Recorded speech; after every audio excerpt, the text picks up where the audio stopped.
What up, everybody? Demon back, and tonight it is currently 1:47 a.m.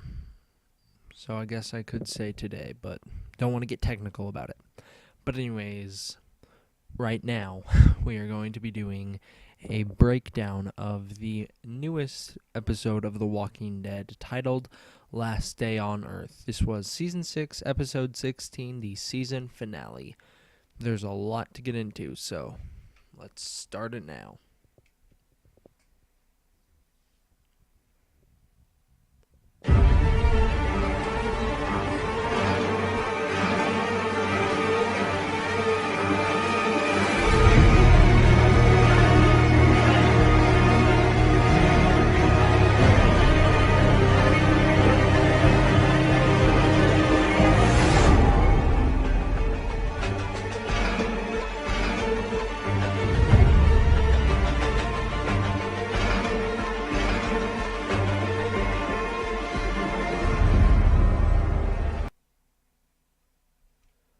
Alright, so this whole episode is pretty much like an escort mission of a video game.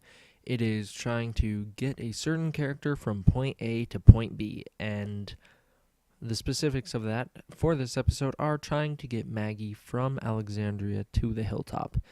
Now, I'm going to have to keep my voice down. I kind of just thought of that because it is so late, and I don't want to wake anybody up. So, going to keep it down. Now, the episode starts with Morgan walking around through a field looking for where Carol could have gone, just where we left him last episode, and he comes across a horse.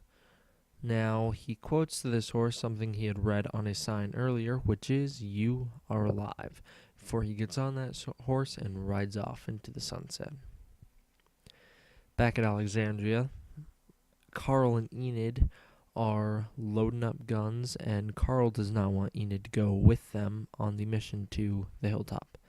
Enid, of course, does, causing a conflict, ending up in Enid spending the remainder of the season trapped in the closet, just like R. Kelly. Ooh. Now, that is a loose end. We have still yet to find out what's going on there. Is she gonna die? Probably not, but that'd be pretty funny if she did. I know that's kind of a screwed up thing to say, but could you imagine that after all that JSS crap, and then she just dies in a closet because Carl locked her in there? Anyways, moving on. There is a montage sequence at the beginning, and during it, we see a savior man, or a man running away from the saviors through the woods. He eventually falls down and is captured by a small group of saviors. The leader of that small group is played by Stephen Ogg.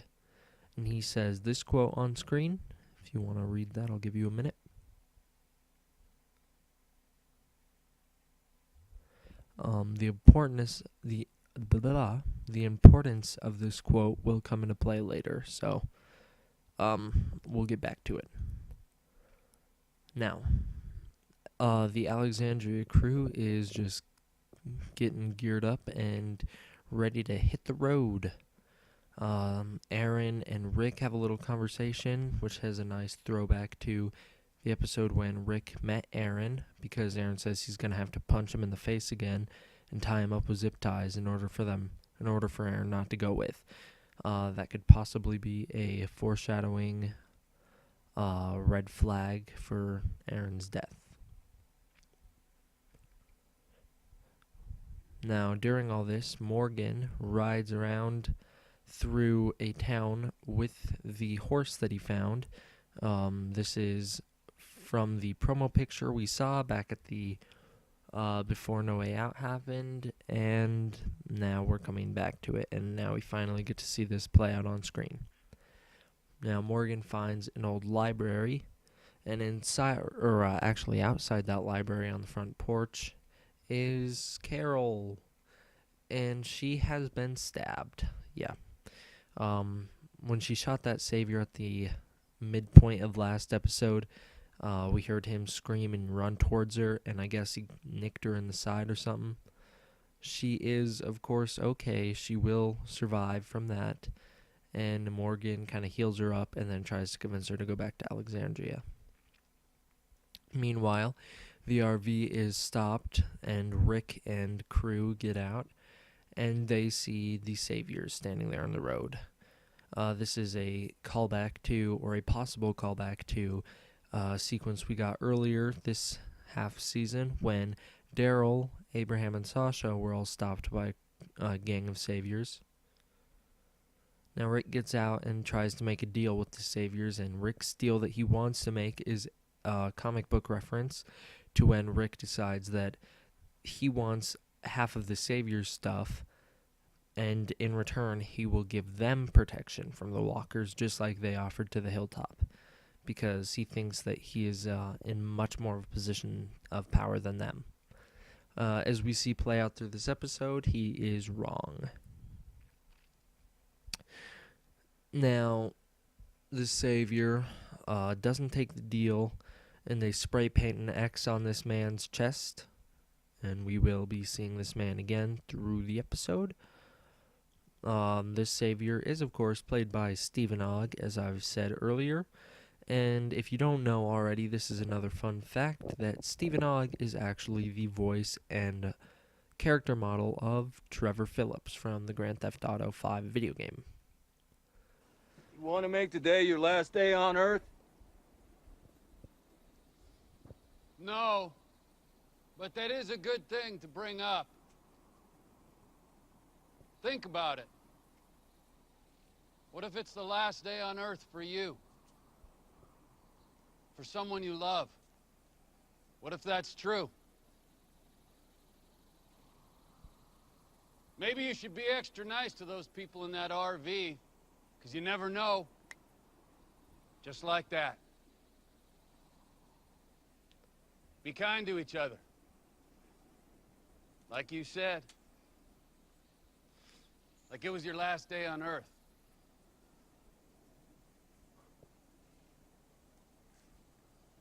You do the same.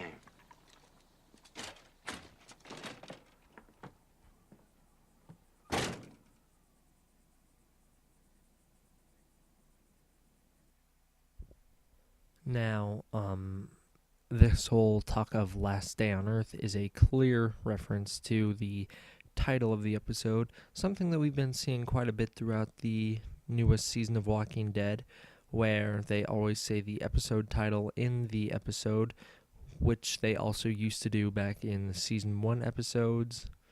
So it's kind of cool to see it come in full circle there. As the wolf said, everything gets a return. Now, the RV leaves and takes a different path to try and get to the hilltop, seeing as though that one is blocked off. And they run into another roadblock. This one is larger in size and has a lot more people. One of the people walks up and starts firing off shots into the air and intimidates the group, and they leave again. That's a clear shot. Now we get this quote comes into play again in a very important way. And what is definitely important about it is, first of all, it talks about the people broke the rules of the Saviors and they had to die for it. And Rick has been killing lots of Saviors, breaking lots of their rules. So that's a foreshadow to someone dying. Now we see that they strung up the person who shot first to make an example of him, but they didn't stop there, so they killed them all. Now, here's the person who they strung up that Morgan comes across outside of the library, and it's just kind of cool to see kind of a subtle reference to this is what happened, so now we know that this man is the one who fired at the Saviors, and that is what his life is now. It's over. These are the rest of the people that were in the group with that man and the guy who ran away and got captured by the Saviors. Now they are all turned, and just shows how brutal the Saviors are. From here, Rick's group is stopped by another crew of saviors. This one is way larger in size, putting all the others to shame. And once again, Rick's group leaves because no one thought to pack the RV in, or the RPG into the RV, which would have been. Could you imagine how cool that would have been if, like, Rick stepped out and just blasted him? That would have been a very cool sequence. So now we get the final scene with this poor man. Try. It won't work.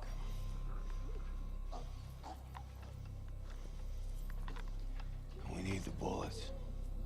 And it gives us an insight into the Savior's mentality, as they are willing to murder someone to make an example out of him and to kind of put Rick's group in their place.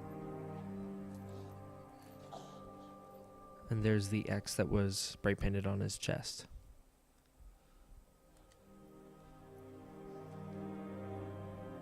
And if you look, he's been very beaten by the Saviors, physically beaten.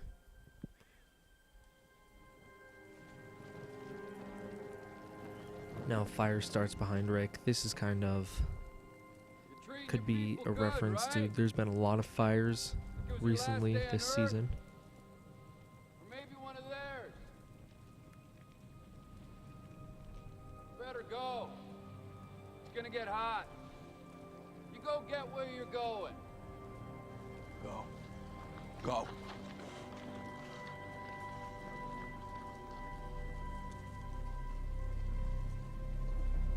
Get on.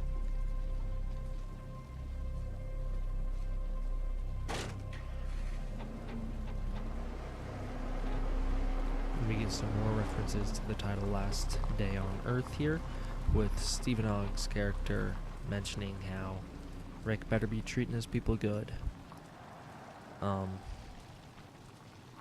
So that's pretty much all of importance, other than you can think that now we know the Saviors have a massive army if they are actually able to cut down all these trees and lay them out for like that in order to scare off Rick. Meanwhile, all this is happening. Carol ran away from Morgan and is attacked by a walker. She kills it, but the Savior from last episode jumps her, steals her gun, shoots her in the arm and the leg, and plans on leaving her to die slowly and brutally, as he will let her bleed out. Now, Carol doesn't want this. Carol actually wants to die now because she thinks if the Savior leaves her, she'll find a way out of it. She'll survive. So she calls him back over to kill her, and just as he's about to do so, Morgan breaks his code. All life is precious, can't work all the time. Morgan kills this man, and I'm pretty happy about it. I've been waiting for Morgan to kill for a while now. And as I know, a lot of us are. A lot of us Walking Dead fans. So Morgan kills him, and then goes over to Carol, who is still probably wanting to die. And then some members of what can only be assumed as the Kingdom, I think it's pretty clear at this point that these guys are from the Kingdom, have come over and joined with Morgan and Carol in order to bring them back to their sanctuary and revive Carol, get her back to normal, and that is the last we see of Morgan this episode. I think this will play a huge role in Season 7. I'd be willing to bet that Season 7 might even open with a shot of Morgan arriving at the Kingdom and meeting Ezekiel and Shiva, because we all know The Walking Dead likes to screw with us and not show us what we really want to see right away. Otherwise, we would have found out what happened to Daryl at the very beginning of this episode instead of the very end, and we will find out the end of the cliffhanger at the very end of this episode at a random point next episode, as I think will happen, not a random point after the credits. And we'll get into that later. So, Rick's group comes into another roadblock. This is, of course, another promo picture we saw that comes into play because Rick's group is stopped by a whole chained row of walkers. One of these walkers has Daryl's arrows stuck in him, and another one has Michonne's dreadlocks, some of her dreadlocks, stuck to its head. Rick goes to clear it, and some gunfire starts. The saviors start shooting at them through the trees, and they don't try and kill them. They're shooting at their feet, just like at Terminus, how they don't want to kill them. They want to herd them to a certain place. Now, Rick, realizing this is his only chance, kind of runs over and does the only thing he can do, which is he grabs one of the walkers and hacks its arm off, just like he did with Jesse. So from there, they make it out. You're gonna be okay. The baby's gonna be okay. This isn't it. This isn't it. There's more. There's gonna be more. I believe in you, Rick.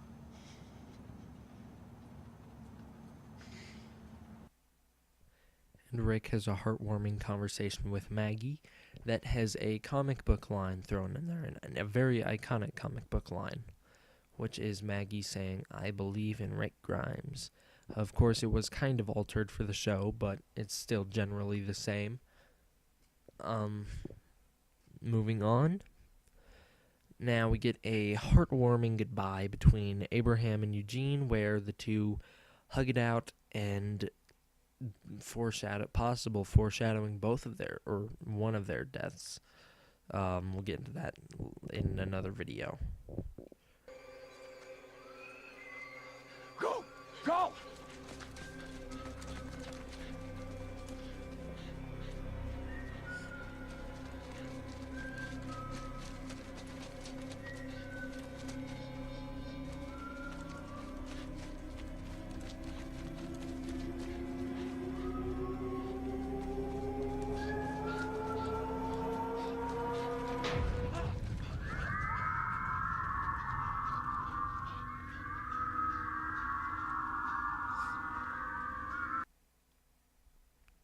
Now, this is probably the most frightening scene of the episode. And I don't mean this whole end scene. I mean this scene when the lights come on and it shows how many saviors there are. Just how many. Now, at this point, a couple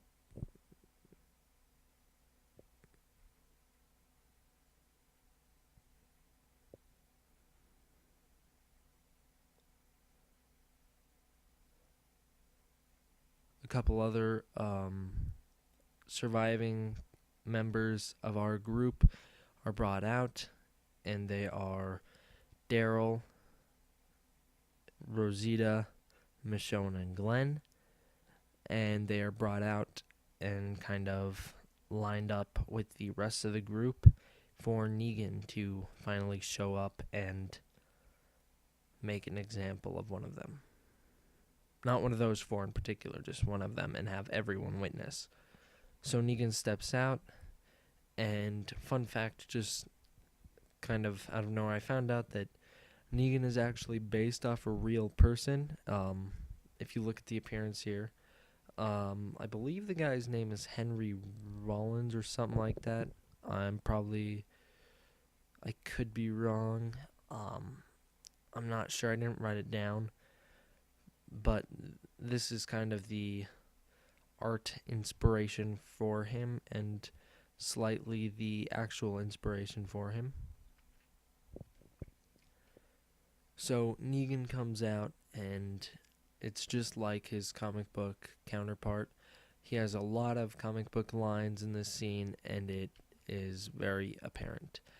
Just from the very first line he says, as seen on here is the comic book version, and it is word for word in the show. The only difference between the show and the comic is the comic uses a lot more F words. The show doesn't use any, at least on the cable version. The DVD Blu-ray supposedly has a lot.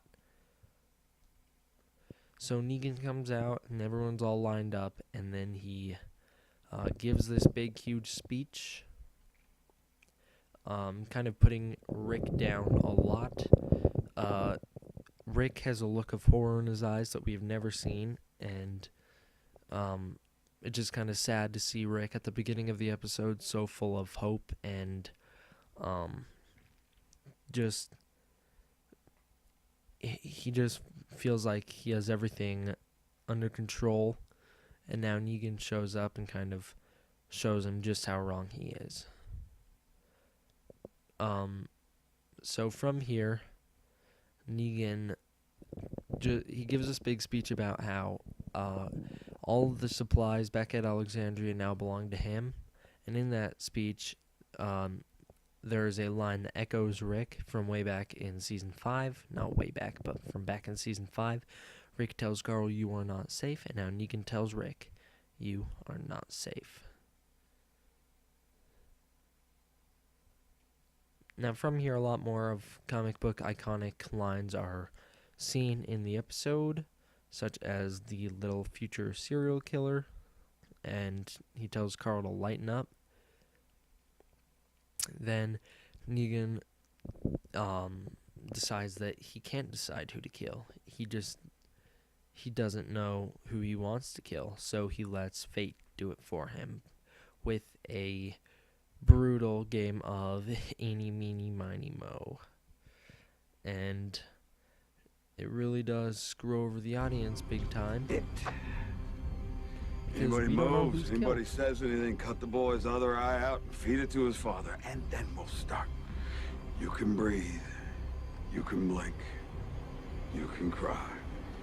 Hell, you're all gonna be doing that.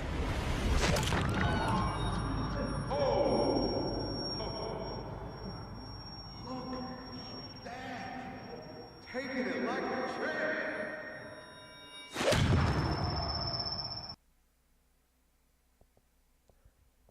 Now, I will be doing some theory videos throughout this next upcoming, 7 months or something before Walking Dead returns, however long it is. I will be doing lots of theories on who I think it is and just analyzing that scene frame by frame and all that. Now, there can be some speculation as to who it is just based off the comic book and iconic moments seen on screen, such as this one. Just overall, you might be able to assume that it's Glenn. I personally, I'm iffy on it. I think it has the most potential to be Glenn, but at the same time, that would be the most predictable cliffhanger in the world. So it probably isn't. Now, some unanswered questions exiting this episode. Sorry if I'm just all over the place and not talking all the time, just taking gaps or whatever. Right now it's 2:10 in the morning, so I'm my brain isn't working fully. So some unanswered questions we have are, where's Tara, where's Heath, who died at the end? Like I said, I'll be doing lots of theories on that.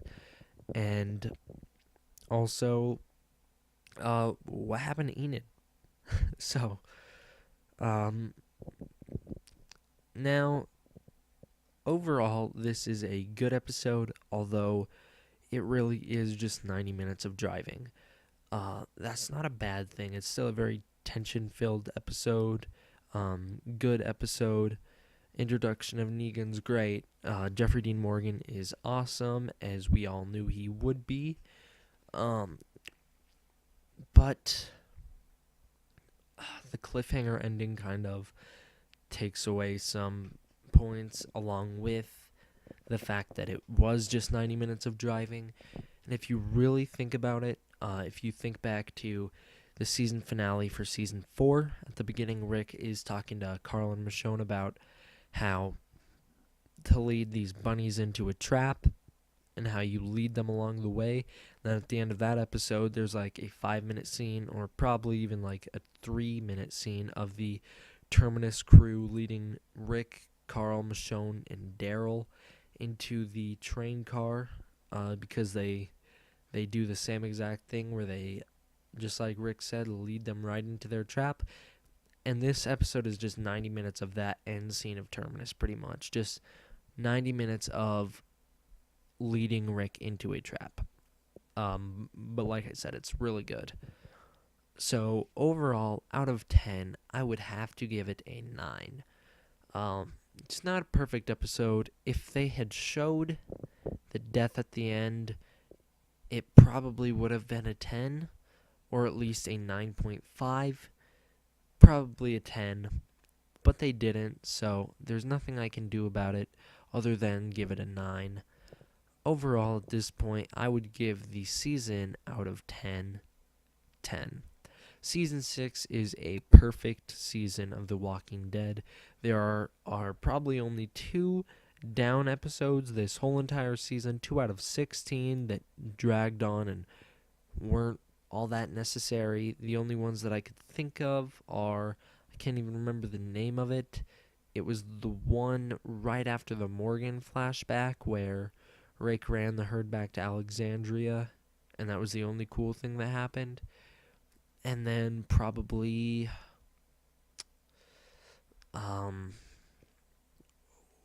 East wasn't amazing. So still, I'd give it a 10 out of 10. I haven't decided if I like this one or Season 3 more. Season 3 being my current favorite just because that season is insane. The pacing's crazy. It strays away from the comic enough to make me love it because it always kept me on edge.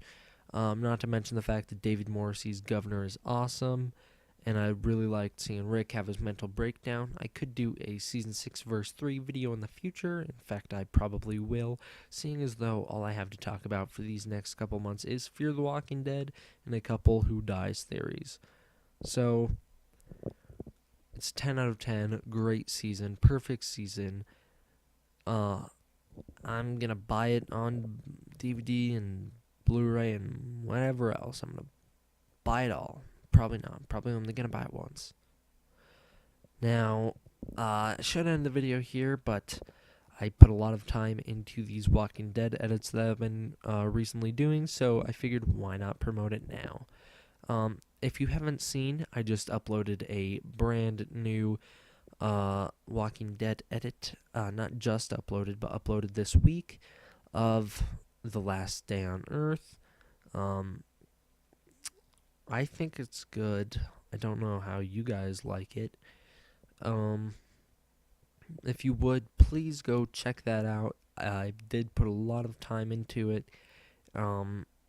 Pretty much most of my time just went to gathering all the video clips and then throwing them into it.